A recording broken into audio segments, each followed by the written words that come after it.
আমরা প্রতিদিন অসংখ্য খবর দেখি, শুনি, শেয়ার করি, কিন্তু কতটা যাচাই করি? প্রযুক্তির বিস্ফোরণ আমাদের হাতের মুঠোয় এনে দিয়েছে গোটা দুনিয়াকে, কিন্তু সে সঙ্গে খুলে দিয়েছে ভুয়া খবরের এক ভয়ঙ্কর দ্বার। একসময় সংবাদ মানেই ছিল সত্যের অনুসন্ধান, এখন তা হয়ে উঠেছে ক্লিক, শেয়ার আর ভিউয়ের প্রতিযোগিতা। এ প্রতিযোগিতার ভিড়ে সত্য যেন ধীরে ধীরে হারিয়ে যাচ্ছে। এখন প্রশ্ন হচ্ছে, মানুষ কেন ভুয়া খবর বিশ্বাস করে? মানুষ মূলত আবেগ, মনস্তাত্ত্বিক পক্ষপাত এবং সামাজিক মাধ্যমের বিভ্রান্তিকর অ্যালগোরিদমের কারণে ভুয়া খবর বিশ্বাস করে। একটি মিথ্যা তথ্য যখন মানুষের মনের ভয়, রাগ বা ঘৃণাকে উস্কে দেয়, তখন মস্তিষ্ক সত্য মিথ্যা যাচাই করার চেয়ে সেই আবেগে বেশি সাড়া দেয়। আবেগের তীব্রতা মানুষের যৌক্তিক চিন্তা ভাবনাকে সাময়িকভাবে অবরুদ্ধ করে দেয়, যার ফলে মানুষ সহজেই ভুয়া খবরের ফাঁদে পা দেয়। যখন কোনো তথ্য মানুষের পূর্ব বিশ্বাস বা আবেগের সঙ্গে মিলে যায়, তখন তারা সেটি সত্য হিসেবে গ্রহণ করতে স্বাচ্ছন্দ্য বোধ করে।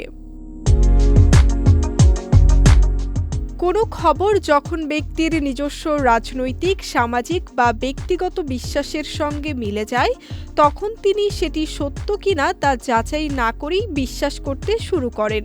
এছাড়া মানুষ নিজের ধারণাকে সঠিক প্রমাণ করে এমন সব প্রমাণ বা তথ্য খুব আগ্রহ নিয়ে খোঁজে এবং বিপরীতে কোনো প্রমাণ পেলে তাকে মিথ্যা বা ভিত্তিহীন বলে ধরে নেয়।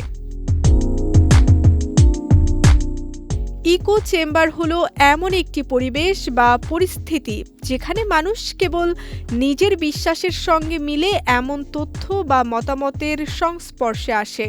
বিপরীত বা ভিন্ন কোনো মতামত এখানে প্রবেশ করতে পারে না। মূলত ফেসবুক বা অন্যান্য প্ল্যাটফর্মের অ্যালগোরিদম মানুষ যা দেখতে পছন্দ করে ঠিক সেই ধরনের তথ্যই বারবার সামনে নিয়ে আসে। এতে তৈরি হওয়া ইকো চেম্বার মানুষের চিন্তাকে সীমাবদ্ধ করে ফেলে। ভ্রান্তির প্রভাবে মানুষের ভুয়া খবর বিশ্বাস করার প্রধান কারণ হল মানব মস্তিষ্কের জটিলতা এবং তথ্যের পুনরাবৃত্তি। কোনো তথ্য বারবার দেখলে মস্তিষ্ক সেটিকে পরিচিত মনে করে এবং সত্য বলে ধরে নেয়, যাকে মনস্তাত্ত্বিক ভাষায় ইলুস্ট্রেটিভ ট্রুথ ইফেক্ট বলা হয়। সমালোচনামূলক চিন্তার অভাবেই মানুষ সাধারণত যাচাই বাছাই ছাড়া ভুয়া খবর বিশ্বাস করে। যুক্তিবোধ ও বিশ্লেষণের অভাবে চমকপ্রদ বা আবেগপূর্ণ শিরোনাম দেখে মানুষ বিভ্রান্ত হয় এবং তথ্যটি না পড়েই শেয়ার করে ফেলে। মূলত তাড়াহুড়ো করে বা সত্যতা যাচাই না করে শুধু হেডলাইন দেখেই প্রতিক্রিয়া জানানোর প্রবণতা ভুয়া খবরে বিশ্বাস করার অন্যতম কারণ। তাই খবর দেখেই শেয়ার করা নয়, খবরের আসল উৎস কতটা নির্ভরযোগ্য তা নিশ্চিত হওয়া জরুরি। সঙ্গীতা শাহ, বিজয় টিভি, নিউজ ডেস্ক।